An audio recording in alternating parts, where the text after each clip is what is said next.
मेरे प्यारे बच्चों, कल हम लोगों ने 8.2 एक्सरसाइज कंप्लीट की थी। आज 8.3 पढ़ने से पहले हमको कुछ पूरक कोणों के त्रिकोणमिति मान ज्ञात करने हैं। तो पूरक कोणों के त्रिकोणमिति अनुपात कैसे ज्ञात करेंगे? देखिए, पूरक कोण कक्षा 6, 7, 8 में आपने पढ़ा होगा। ऐसे दो कोण जिनका योगफल 90 अंश होता है वो पूरक कोण कहलाते हैं। तो देखिए, यहाँ पर हम त्रिकोणमिति में केवल एक ही त्रिभुज पढ़ते हैं, समकोण त्रिभुज। तो सबसे पहले हम क्या बनाएंगे? एक समकोण त्रिभुज बनाएंगे। तो हमने एक समकोण त्रिभुज बना लिया। ये आपका बन गया समकोण त्रिभुज। इसका नाम हमने रखा ए। इसका बी कोण जो है वो समकोण है। अच्छा, ये हम भी जानते हैं कि त्रिभुज के तीनों कोणों का योगफल 180 अंश होता है। बी कोण तो समकोण हो चुका है, तो मतलब ए और सी कोणों का जो योगफल है वो आपको 90 अंश ही मिलना चाहिए। कोण ए प्लस कोण सी बराबर क्या होना चाहिए? 90 अंश। तो देखिए, पूरक कोण निकालने के लिए अगर ये कोण सी की वैल्यू निकालनी है आपको, तो कोण सी बराबर मान हो जाता है 90 माइनस ए, मतलब कोण ए का मान हो जाता है।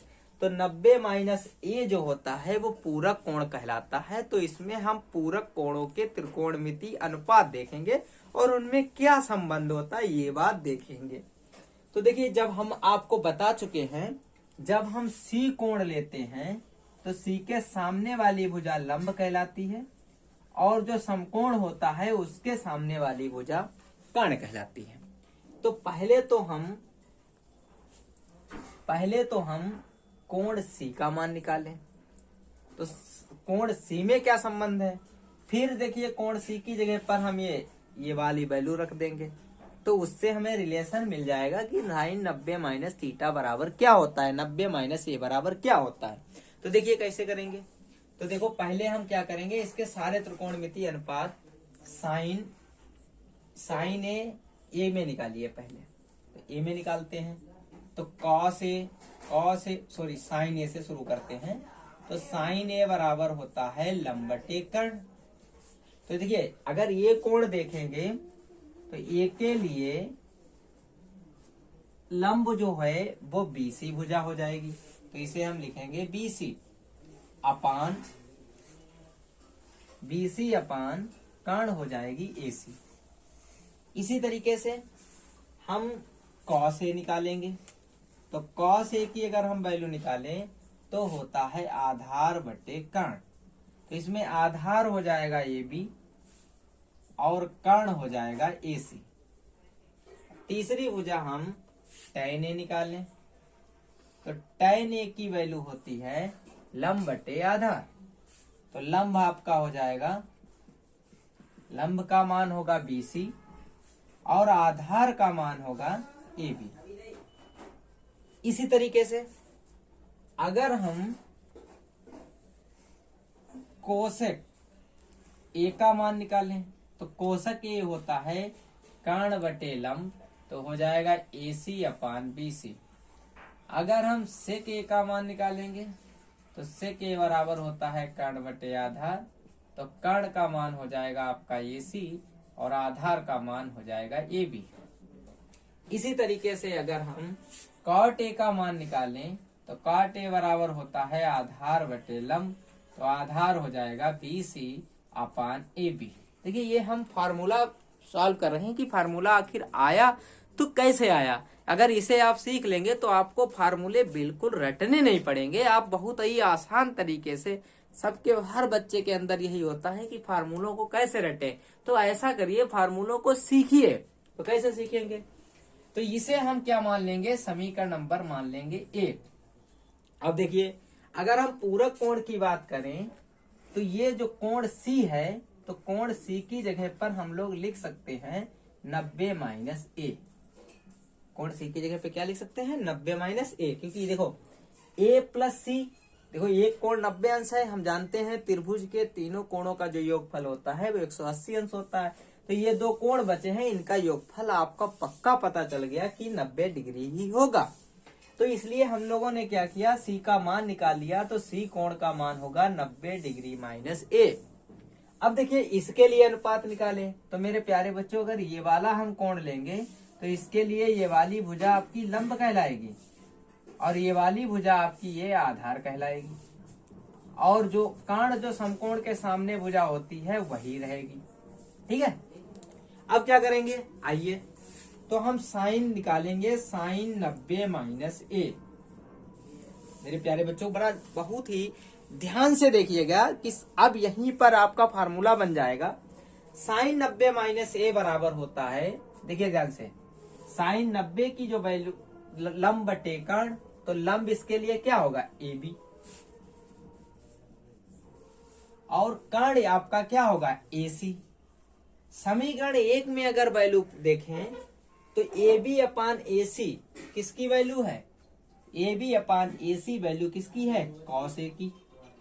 तो इसकी जगह पर हम बच्चे क्या लिख सकते हैं, कॉस ए।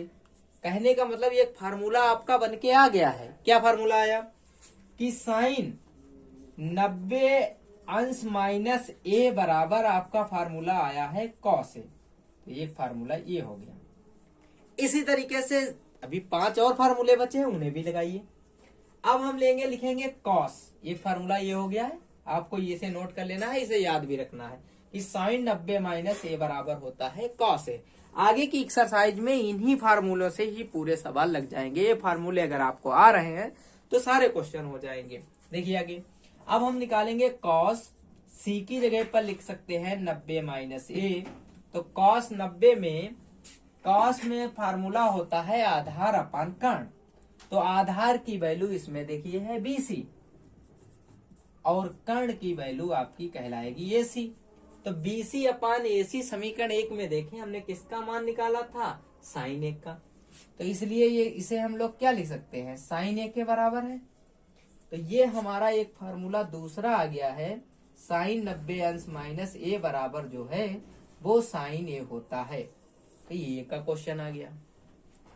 अब हम साइन का भी आ गया, कॉस का भी आ गया, अब हम टेन का निकालेंगे।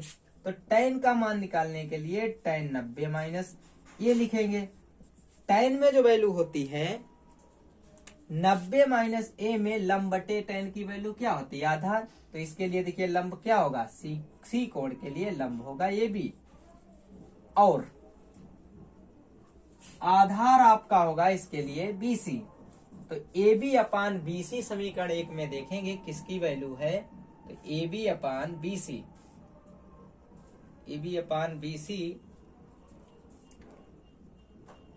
ये कॉट ए बराबर इसमें था आधार बटे ए बी अपान बीसी।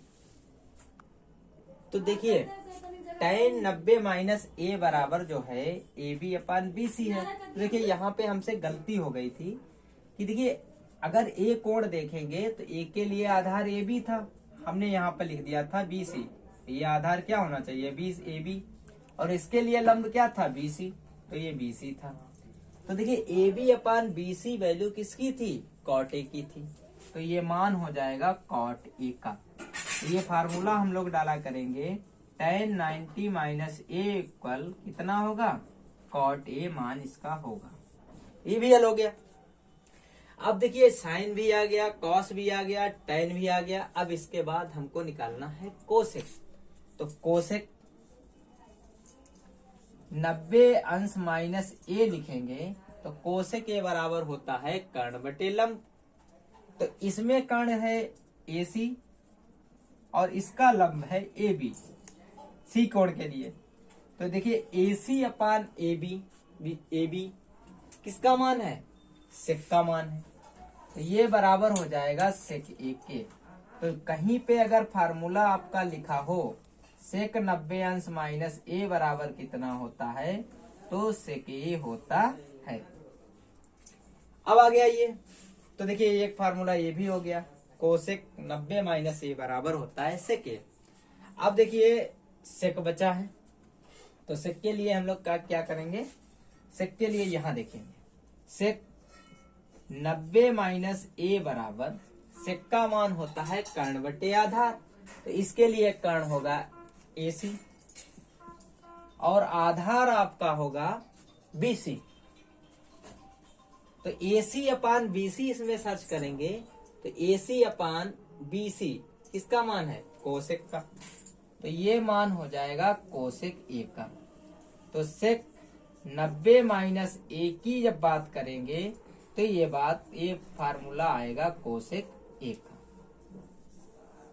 एक फार्मूला और बचा है, वो कॉट का है। कॉट की वैल्यू देखेंगे तो कॉट 90 माइनस A बराबर, कॉट की वैल्यू जो होती है वो होती है आधार बटे लंब।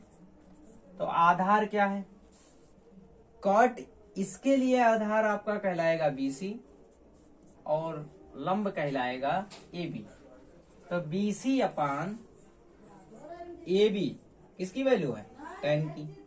तो ये फार्मूला आपका आ गया है tan A, मतलब कॉट 90 माइनस A बराबर होता है tan A।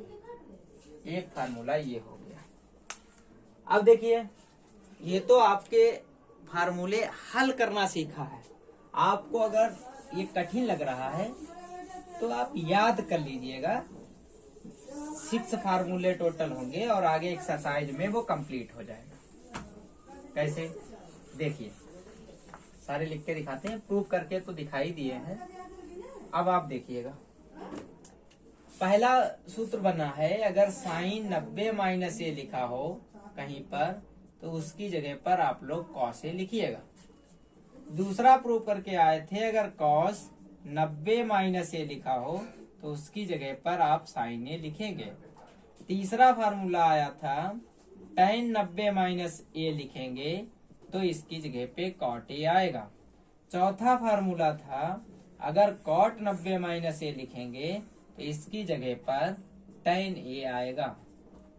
पांचवा इसका अनुपात होगा कोसेक 90 माइनस A, अगर आप लिखेंगे तो इसकी वैल्यू सेक आएगी।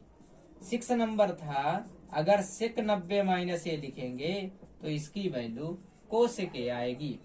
तो इस तरीके से आपको 6 त्रिकोण पूरक त्रिकोणमितीय अनुपात हैं। अभी तक हम त्रिकोणमिति केवल सिंपल वाले अनुपात पढ़ रहे थे। अब हम लोग क्या कर रहे हैं, पूरक कोणों के त्रिकोणमितीय अनुपात निकालना सीख गए हैं। तो ये 6 फार्मूले अगर आपको याद हो जाएंगे तो जो 8.3 एक्सरसाइज है वो आप बहुत ही अच्छे तरीके से समझ जाएंगे। और ये समझ लीजिए कि यूपी बोर्ड के एग्जाम में या CBSE के बोर्ड के एग्जाम में, चाहे ICS के बोर्ड के एग्जाम में 1 नंबर का प्रश्न इससे जरूर पूछा जाता है। तो इसे बहुत सावधानी पूर्वक पढ़ें। अगर वीडियो पसंद आया हो तो उस चैनल को हमारे सब्सक्राइब जरूर करें और बेल आइकन दबाएं, जैसे कि आपको जो भी वीडियो अपलोड किया जाए वो आपके पास तुरंत पहुंच जाए और आप एक अच्छी मैथमेटिक्स सीख सकें। धन्यवाद।